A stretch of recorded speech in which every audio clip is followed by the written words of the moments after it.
class. It's Dr. Palmer here. This is textbook lecture 4.1, and today we're going to be talking about federalism, division of power between the national and the state governments. The federal system divides the governmental power in order to prevent its abuse. There are two basic levels of government in the federal system, the national and the state, and the Supreme Court settles disputes between the two. Here's vocabulary that you need to know. Federalism, division of powers, delegated powers, express powers, implied powers, inherent powers, reserved powers, exclusive powers, and concurrent powers.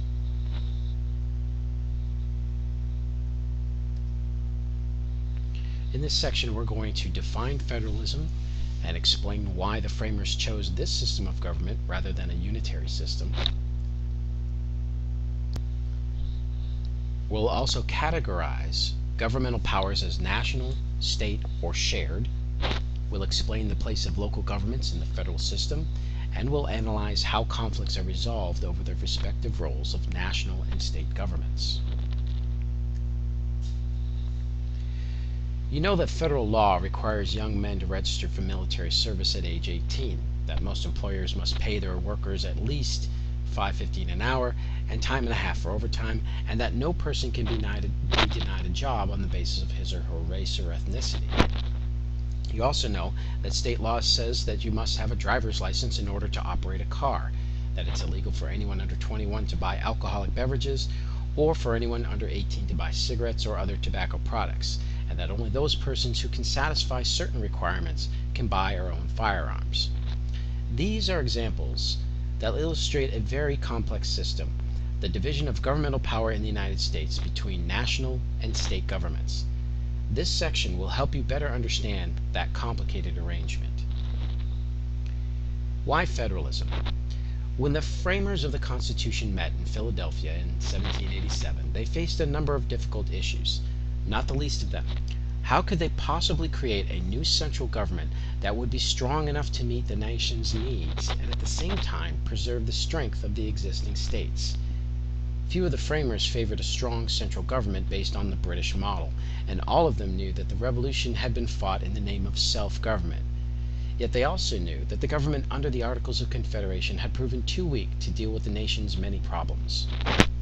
Remember, most of the framers were dedicated to the concept of limited government. They were convinced, 1, that governmental power poses a threat to individual liberty, 2, that therefore the exercise of governmental power must be restrained, and 3, that to divide governmental power, as federalism does, is to curb it and so prevent its abuse.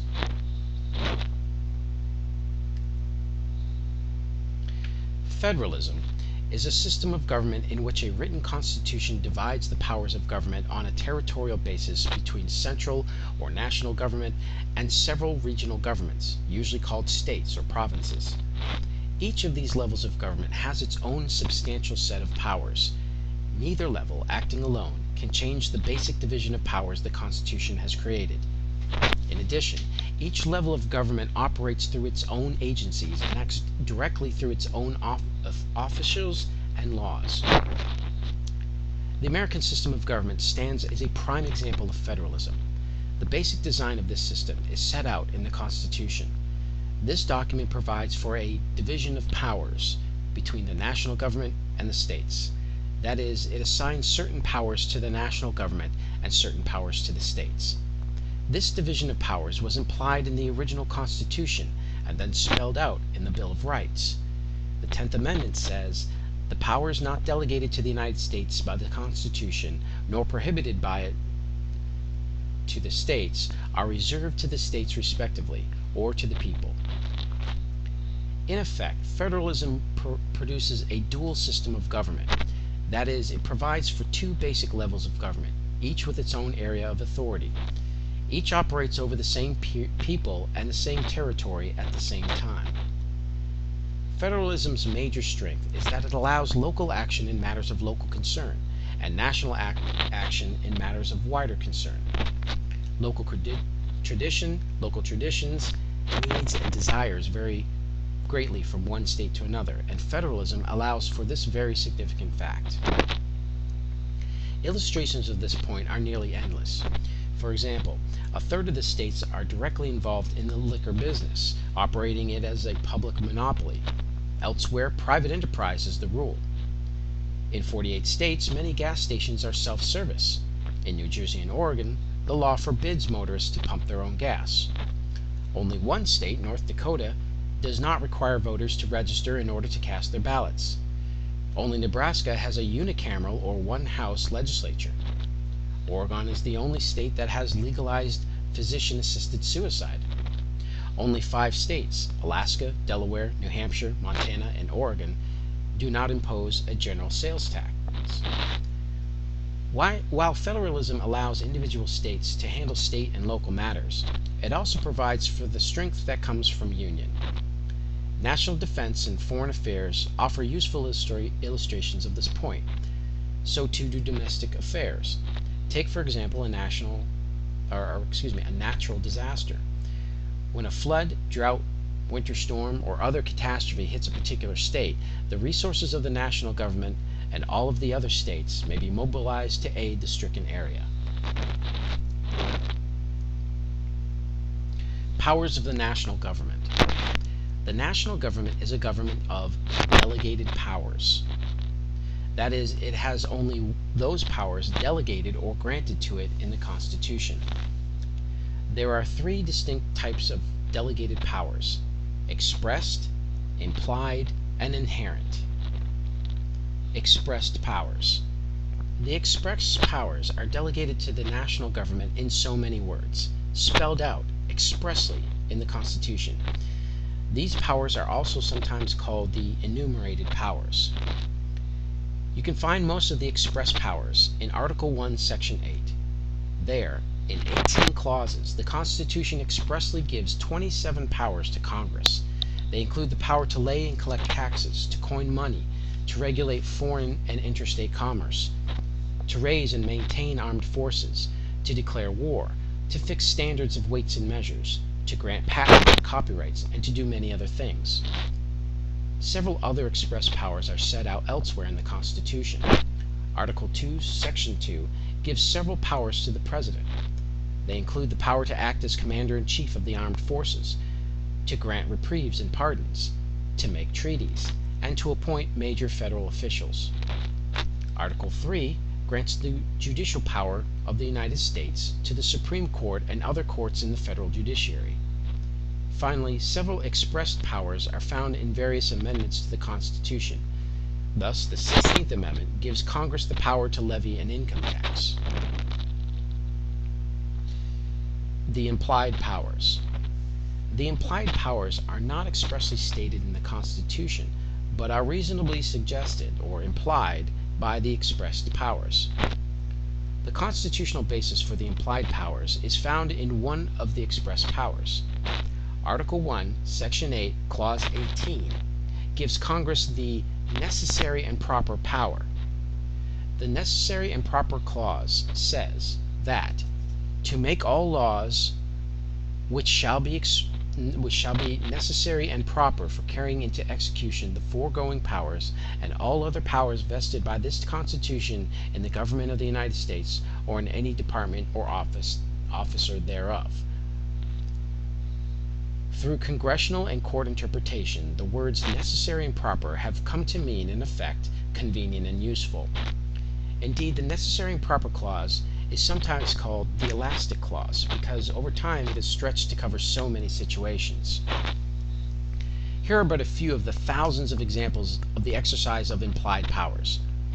Congress has provided for the regulation of labor management relationships, the building of hydroelectric power dams, and the building of the 42,000-mile interstate highway system.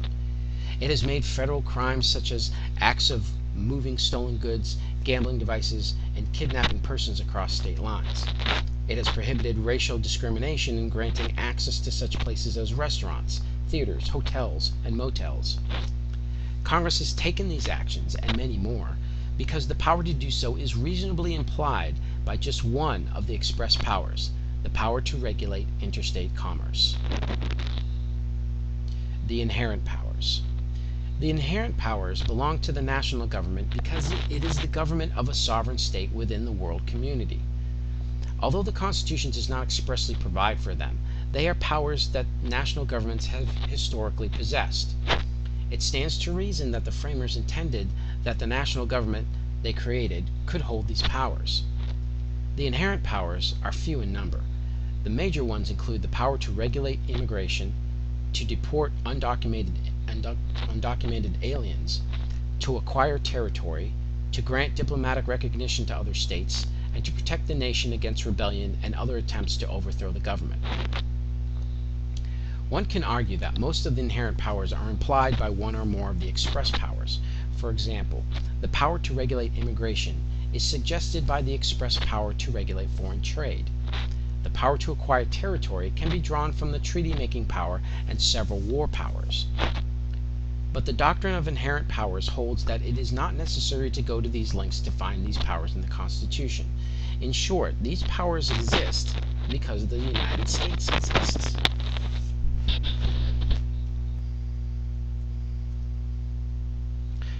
Powers denied to the national government. Although the Constitution delegates certain powers to the national government, it also denies the national government certain powers. It does so in three distinct ways. First, the Constitution denies some powers to the national government in so many words, expressly. Among them are the powers to levy duties on imports, prohibit freedom of religion, speech, press, or assembly, conduct illegal searches or seizures, nor deny any person accused of a crime a speedy and public trial or a trial by jury. Second, several powers are denied to the national government because of the silence of the Constitution. Recall that the national government is a government of delegated powers. It has only those powers the Constitution gives to it expressly, implicitly, or inherently. Among the many powers not granted to the national government are the powers to create a public school system for the nation, to enact uniform marriage and divorce laws, and to set up units of local government. The Constitution says nothing that would give the national government the power to do any of these things, expressly, implicitly, or inherently. Third, some powers are denied to the national government because of the federal system itself. Clearly, the Constitution does not intend that the national government should have any power to take action that would threaten the existence of that system. For example, in the exercise of its power to tax, Congress cannot tax any of the states or their local governments in carrying out their governmental functions. If it could, it would have the power to tax out of existence one or more or all of the states.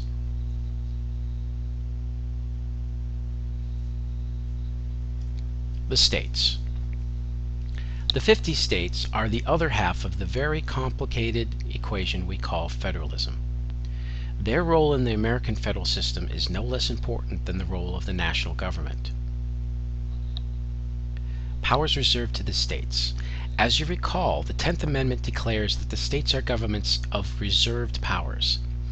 The reserved powers are those powers that the Constitution does not grant to the national government and does not, at the same time, deny to the states. Thus, any state can forbid persons under 18 to marry without parental consent, or those under 21 to buy liquor. It can ban the sale of pornography, outlaw prostitution, and permit other forms of gambling and prohibit others. A state can require that doctors, lawyers, hairdressers, and plumbers be licensed in order to practice in the state. It can confiscate automobiles and other property used in connection with such illicit activities as illegal drug trafficking or prostitution. It can establish public schools, enact land use laws, regulate the services and restrict the profits of such public utilities as natural gas, oil, electric power, and telephone companies, and to do much, much more. In short, the sphere of powers held by each state, the scope of the reserved powers, is huge. The states can do all of those things just mentioned and much more because, first, the Constitution does not give the national government the power to take these actions, and two, it does not deny the states the power to take them. How broadly the reserved's powers really are can be understood from this fact. Most of what government does in this country today is done by the states and their local governments, not by the national government. The point can also be seen by this fact. The reserved powers include the vitally important police power, the power of a state to protect and promote the public health, the public morals, the public safety, and the general welfare. The Constitution does not grant express powers to the states, with one exception. Section 2 of the 21st Amendment gives the states a virtually unlimited power to regulate the manufacture, sale, and consumption of alcoholic beverages. Powers denied to the states. Just as the Constitution denies many powers to the national government, it also denies many powers to the states. Some of these powers are denied to the states in so many words. For example, no state can enter into any treaty, alliance, or confederation, nor can any state print or coin money or deprive any person of life, liberty, or property without due process of law. Some powers are denied to the states inherently, that is, by the existence of the federal system. Thus, no state, and no local government, can tax any of the agencies or functions of the national government. Remember, too, each of the state has its own constitution. That document also denies many powers to the state. We shall look at state constitutions later and in more detail, much later in the course.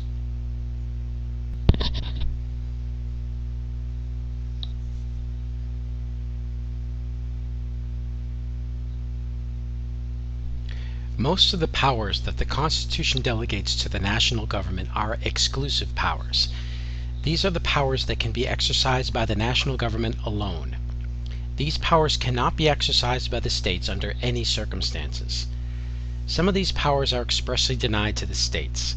Examples include the power to coin money, to make treaties with foreign states, and to lay duties or taxes on imports. Some powers are not expressly denied to the states, but are nonetheless among the exclusive powers of the federal government because the nature of the particular power involved. The power to regulate interstate commerce is a leading example of this point. If the states could exercise that power, trade between and among the states would be at best chaotic and at worst impossible. Some of the powers delegated to the national government are concurrent powers.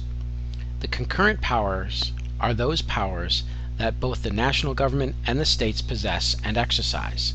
They include, for example, the power to levy and collect taxes, to define crimes and set punishments for them, and to condemn or take private property for public use. The concurrent powers are held and exercised separately and simultaneously by the two basic levels of government. That is, the concurrent powers are those powers that the Constitution does not grant exclusively to the national government and at the same time does not deny to the states. The concurrent powers, in short, are those powers that make it possible for the federal government the federal system of government to function. The federal system and local government. Government in the United States is often discussed in terms of three levels: national, state, and local. However convenient this view might be, it is at best misleading. Recall that there are only two basic levels of federal system: national government and the state governments. Governments do exist at the local level all across the country, of course. In fact, there are more than 87,000 units of local government in the United States today. You will take a look at them later in the course. For now, keep this important point in mind. All of those thousands of local governments are parts or subunits of the various state governments. Each of these local units is located within one of the 50 states. In its constitution and in its laws, each state has created these units. None exist apart from the parent state. Local government can provide services, regulate activities, collect taxes, and do many other things. It can do these things, however, only because the state has established and given it the power to do so. In short, when local governments exercise their powers, they are actually exercising state powers. Another way of putting this is to remind you of a point that was made back in Chapter 1. Each of the 50 states has a unitary form of government, a central government that creates local units of government for its own convenience. Resolving conflicts.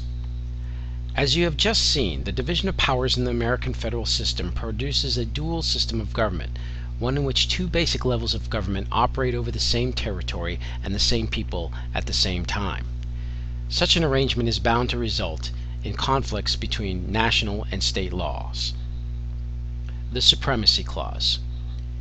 The framers anticipated these conflicts, and so they wrote the Supremacy Clause into the Constitution.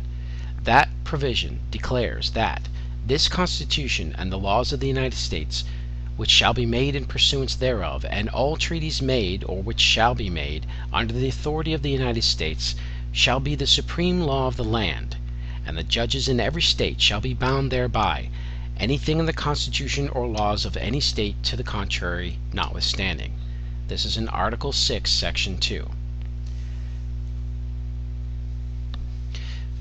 The U.S. Constitution and the laws and treaties of the United States are the supreme law of the land.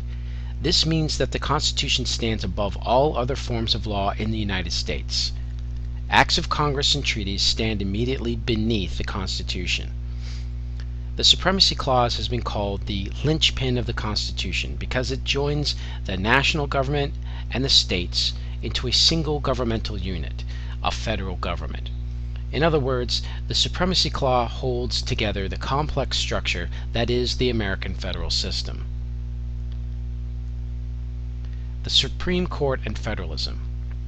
The Supreme Court is the umpire in the federal system. One of its chief duties is to apply the Supremacy Clause to the conflicts that the dual government system of government inevitably produces. The court was first called to settle a clash between a national and state law in 1819. The case, McCulloch v. Maryland, involves the controversial Second Bank of the United States. The bank had been chartered by Congress in 1816. In 1818, the Maryland legislature, hoping to cripple the bank, placed a tax on all notes issued by its Baltimore branch. James McCulloch, the branch cashier, refused to pay the tax, and the Maryland courts convicted him for that refusal. The Supreme Court unanimously reversed the Maryland courts. Speaking for the court, Chief Justice John Marshall based the decision squarely on the Constitution's Supremacy Clause. Quote, "If any one proposition could command the universal assent of mankind, we might expect it would be this, that the government of the Union, though limited in its powers, is supreme within its sphere of action.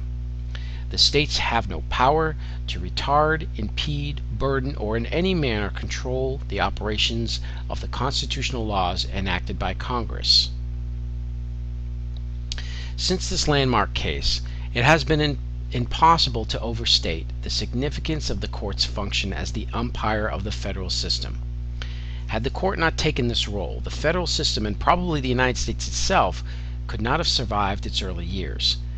Justice Oliver Wendell Holmes once made the point in these words: "I do not think the United States would come to an end if we, the court, lost our power to declare an act of Congress void. I do think the Union would be imperiled if we could not make that declaration as to the laws of the several states."